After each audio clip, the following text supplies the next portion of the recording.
Hey guys, David here. Welcome to Digital Outlook, where you're gonna find the best community in all of crypto. In today's video, the Hinman emails reveal a web of distraction, deceit, and corruption in the SEC. So guys, without further ado, why don't we get to it?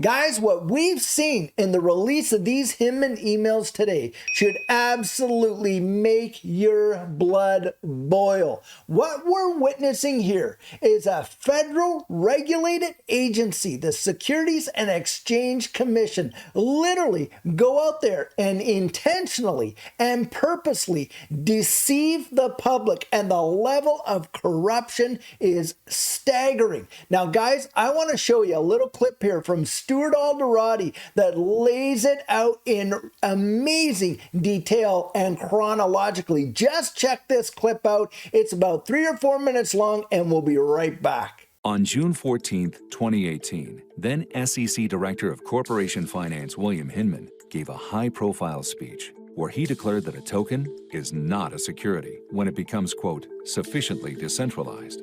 But internal emails and documents show that senior SEC officials repeatedly warned Hinman that his speech wasn't true to the law and would greatly confuse the markets even more than they already were. Now, after more than 2 years and 7 court orders, we can finally share some of what we found in the Hinman speech documents. The SEC head of trading and markets warned Hinman that he was making up factors that, quote, go beyond the typical Howey analysis, as in not in the law, and that the speech could lead to not just confusion, but greater confusion on what is a security. Hinman ignored him. If the network on which the token or coin is to function is sufficiently decentralized, and the purchasers no longer have a reasonable expectation that a person or a group is going to carry out essential managerial or entrepreneurial efforts, those assets might not represent an investment contract. The same official told Hinman he should tie his speech, quote, more closely and explicitly to the Howey analysis. Hinman not only ignored him, but deliberately created factors beyond those identified by the Supreme Court in the Howey case. I wanted to just note a few things. This list is not meant to be exhaustive, but these are things that we look at. The SEC's own general counsel warned specifically that it's legally irrelevant if someone retains a stake in a token and is motivated to take action to increase its value, and that Hinman should delete it from the speech. And once again, Hinman ignored them and said without any legal support that it was important to ask. Has that person or group retained a stake or other interest in the digital asset such that it would be motivated to expend efforts to cause an increase in the value of the digital asset? Both Trading and Markets and the General Counsel also disagreed with Hinman's belief that if a network was sufficiently decentralized, information asymmetries would no longer exist, noting that a network creator would likely have more information than a retail holder, using Vitalik Buterin as an example. They warned Hinman that by creating this, quote, other category and focusing on information asymmetries, he was exposing a regulatory gap that the SEC may not have the jurisdiction to fill. Again, Hinman ignored them. As the network becomes more truly decentralized, the ability to even to identify a promoter or to make the requisite, and someone that could actually make the requisite disclosures becomes in many cases difficult or and perhaps much less meaningful. On June 4th, Hinman wrote that he didn't see a, quote, need to regulate Ether as a security, and set up a call with Ethereum's co-founder Vitalik Buterin later that week to, quote, confirm our understanding.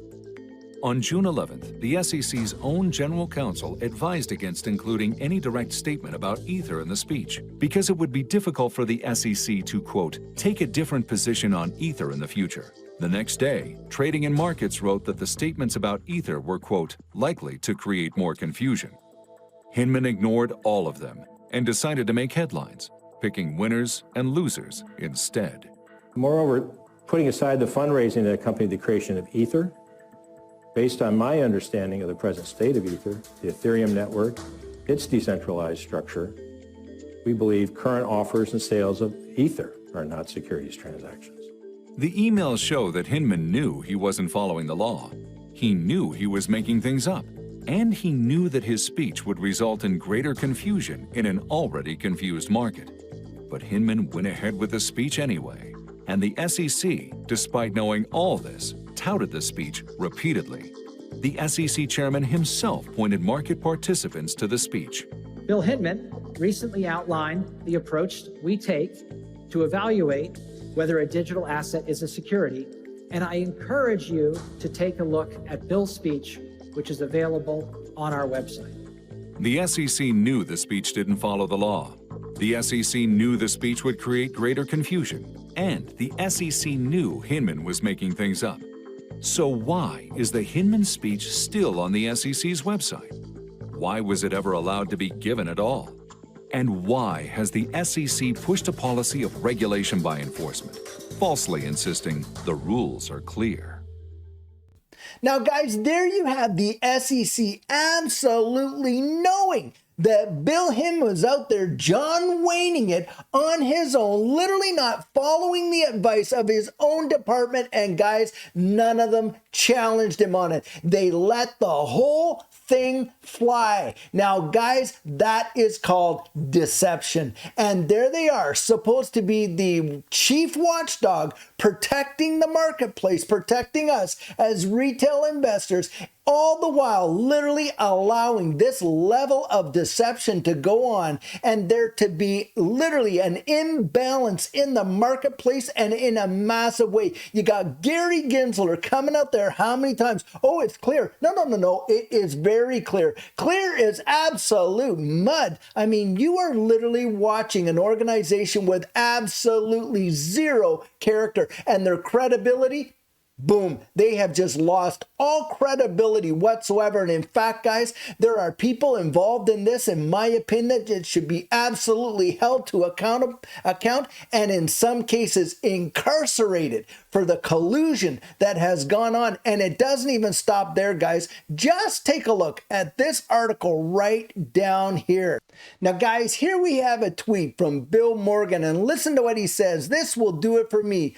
Holy crap on a cracker. Ethereum's founder involved in the process leading to a speech giving Ethereum alone special clarity. This is just wrong on every level. Bill, I agree with you 100%. Now, here he's talking about, here's the first two extracts covering a passage in Rule 56.1 statement. There is some internal debate about whether to include Ether. No problem. Let's just call Buddha in for an unbiased opinion on how Ethereum works. We'll just trust what he says. Guys, this is obscene. Look at this right here from this email. The SEC prior to the speech, for example, on May 31st, 2018, after Ether's initial inclusion in the draft alongside Bitcoin as examples of digital assets that no longer were securities, drew opposition from within the SEC. Hinman inserted an alternative, Hinman did, to proposed Ether language, which could be used on Ether if we need to hedge the issue a bit at the time of the speech. On June 4th, Hinman shared a draft of the speech with the SEC division heads and wrote that the proposed language about Ether, quote, is in brackets and would be used if we're all in agreement. Well, they weren't all in agreement, were they? And listen to what he added here. We also have a call with Buterin later this week to confirm our understanding of how the Ethereum Foundation operates, suggesting that the draft did not reflect Hinman's understanding of how the Ethereum Foundation operates. Guys, this is absolutely obscene. I mean, you listen to what Vitalik had to say when he was calling XRP a blip coin and all that kind of stuff back in 2020 in December. And yet he knew that he was part of these conversations with the SEC and Bill Hinman on the Ethereum free pass. I'm telling you guys, the collusion knows no limits. And really, there should be some criminal liability genuinely, because guys, what is that? That's market making. That's influencing the market. I wonder just how many were benefiting from those insider information and trading on that information. And guys, I think if we peel back this onion, it will reveal some amazing, amazing details. But guys, just take a look at this article right over here. Hinman emails reek of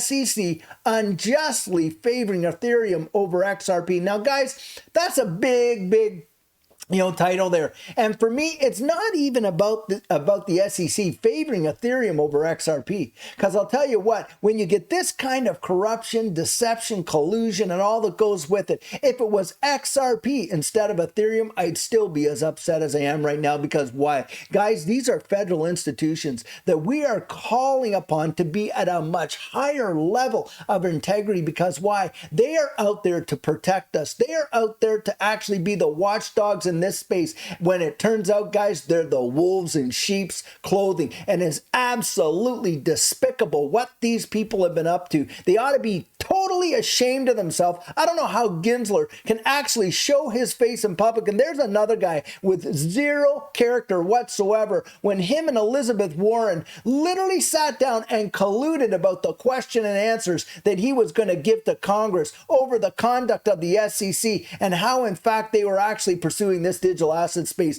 It is absolutely obscene. And guys, I'm telling you, we need to get our voices out there and let them know this is not going to be tolerated. It is beyond unacceptable, and some lawsuits should be issued. Now listen to this down here. The long-awaited Hinman emails are out, and the crypto community is taking time to read through all the documents. Apparently, there is a lot to unpack. I'm sure we're going to be hearing about it for days and days, if not the next weeks or so, as there are hundreds of pages of communications happening among William Hinman, formerly SEC's Director of Corporate Finance, and other higher-ups of the Securities Commission. But if there is one thing that is clear, it is that many are noticing an unjust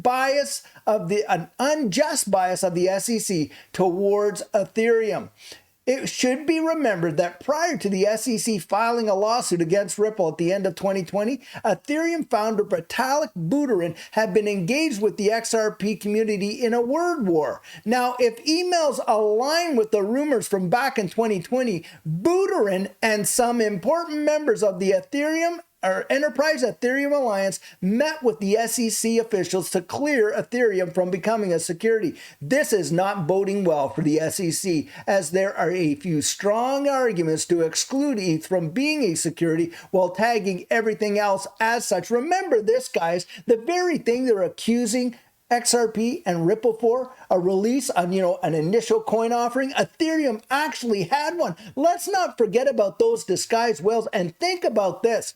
With all this going on, Ripple has just paid $200 million to fight a lawsuit. And how much, like Digital Asset Investor brought out a good point, how much of that money was spent fighting to get these emails released? Because guys, their hands were tied and they couldn't tell us what was really going on. This is beyond obscene, and these people need to be held accountable. Maybe some real lawsuits, like from us, class action lawsuits, suing the SEC for this level of corruption and collusion and total market deception that impacted us in a massive way financially. And of course, you got Ripple and their individual lawsuit for compensation of the $200 million that they've had to fight this nonsense with.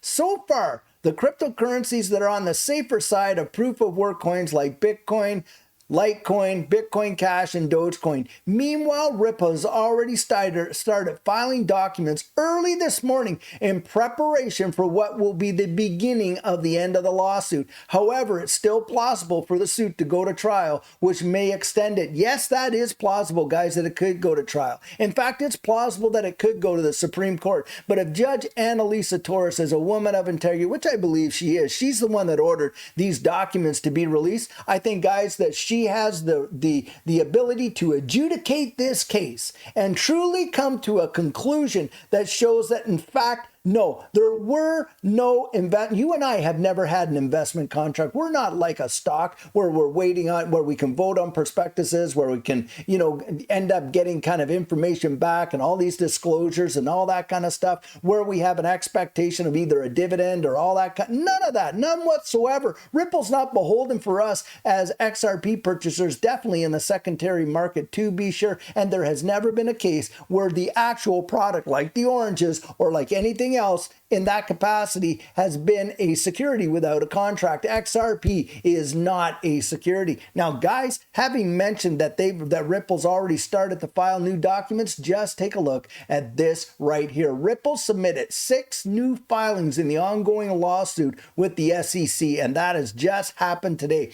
Ripple Labs has made more proactive moves to show it has a strong grip in its legal brawl with the United States Securities and Exchange Commission. Today, the company made 6 filings, with one prominent filing voicing strong opposition to the request for summary judgment by the market regulator.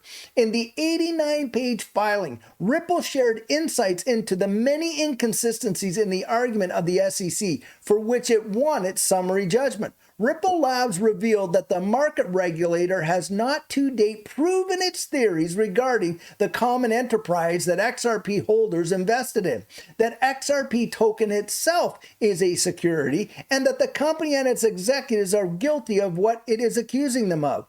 Using the example of a diamond purchase, Ripple said that an investment in or purchase of this precious stone does not put the investor in a common enterprise with De Beers. Ripple Labs also emphasized that buying the US dollar is not necessarily a gateway into a common enterprise with the US Treasury Department. Riding the logic of its argument, Ripple Labs wants the court to deny the SEC's request for summary judgment on aiding and abetting claims laid on the company and its executives. Guys, let me ask you something.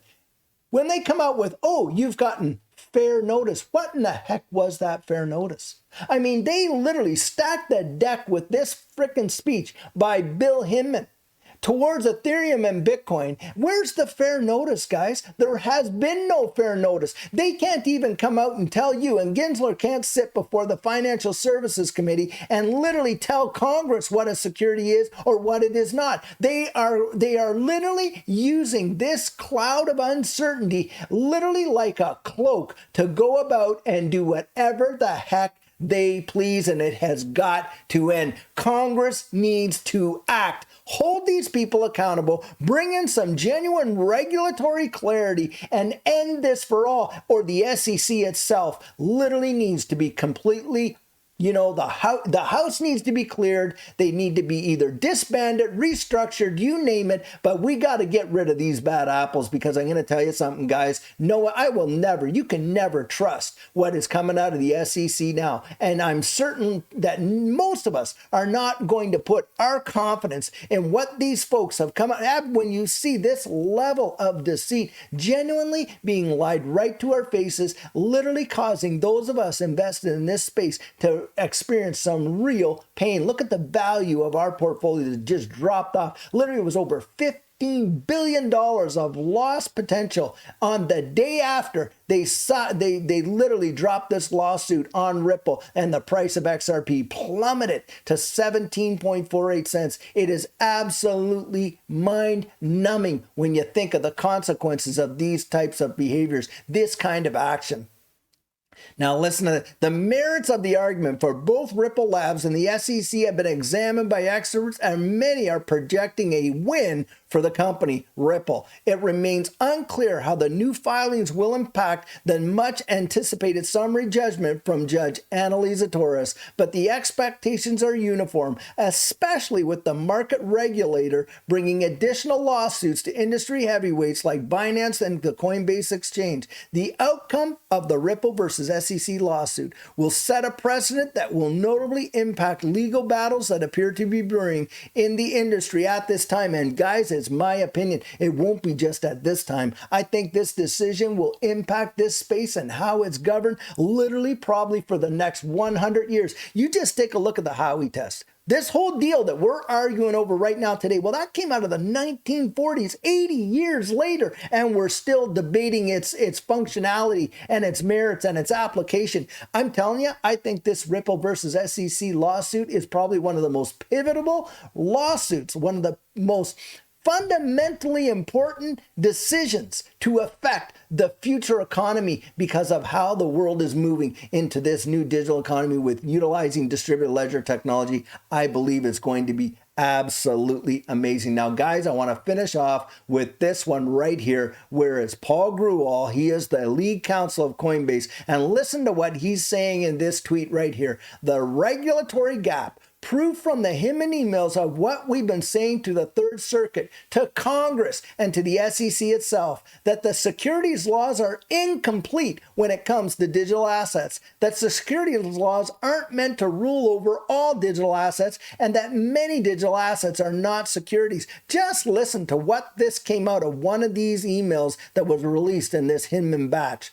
While we agree that a central purpose of the Securities Act is to address an information asymmetry, I think we worry that it does not follow that there is no longer an asymmetry once a network becomes decentralized. There likely are still people who have far more information, i.e. Buterin likely has far more information than retail purchasers of Ether.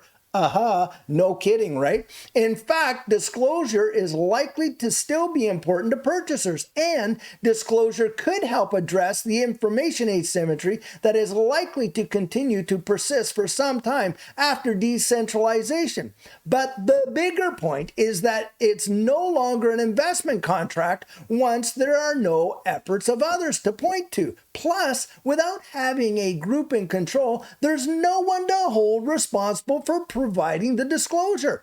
The fact that tokens on a sufficiently decentralized network are no longer securities and are required to register with all the benefits to investors of registration seems to point out what might be considered the regulatory gap that exists in this space. Guys, they don't have an answer for it, but they're trying to maintain custody over the entire space. In other words, this speech acknowledges that there is an other category. It is not a security because there's no controlling group, at least in the Howey sense. Yet, like many other things, medication, credit cards, there may be a need for regulation to protect purchasers. But guys, it is not the SEC. And think of this, Vitalik Buterin himself literally is out there online. You can look this video up, where he is saying that he had the Ethereum Alliance there, the Ethereum Enterprise Alliance, go out there and sell 70,000 Ethereum at the absolute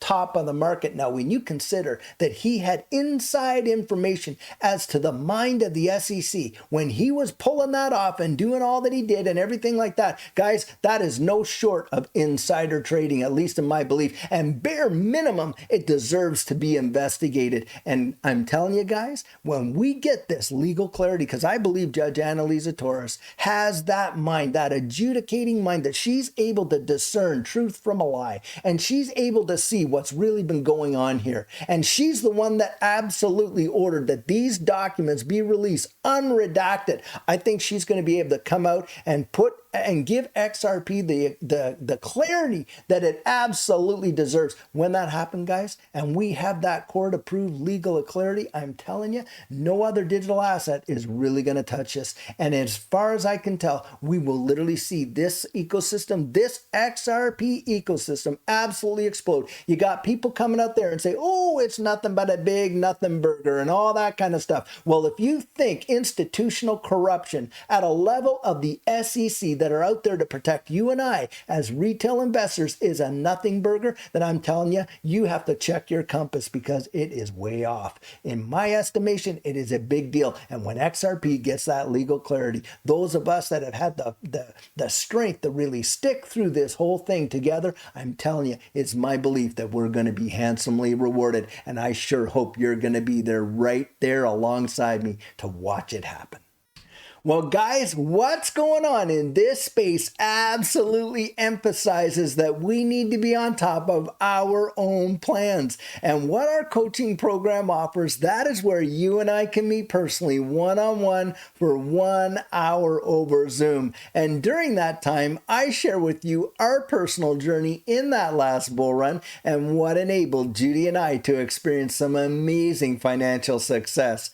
I share with you the mistakes we made so that you don't have to fall into the same pitfalls we did. We take a look at your portfolio and make sure that it's balanced toward your goals, and we work together to develop your exit strategy. We can even get your assets off an exchange and onto a hardware wallet, along with delivering to you some amazing techniques that are really going to help you in this space. Now, the cost of that is $250, and if that's something that interests you, you write me right there at coaching@thedigitaloutlook.com and we'll get you all booked in.